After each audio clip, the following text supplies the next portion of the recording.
Hi Mr. Michael. අද හරි ලස්සන දවසක් නේ? Of course guys. බුදු අම්මෝ ලස්සන. අද ඩයස්ගේ පොඩි නංගිගේ බර්ත්ඩේ එක.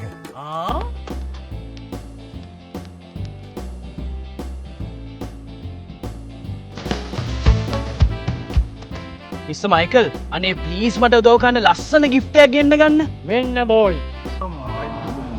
මේ ඔන්ලයින් ස්ටෝ එක පුදු අම්බෝ ලස්සන මේ නම් කදිමයි තෑගියවන්න ෆ්‍රෙෂ් පිට ගෙන්නව ගන්න විශ්වාසයි ලස්සන.com ගෙනෙන සතුට ෆ්‍රෙෂ් බේක් කේක් යවන්නයි ඔන්ලයින් shopping කරන්නයි විශ්වාසයි ලස්සන.com ගෙනෙන සතුට visit www.lassana.com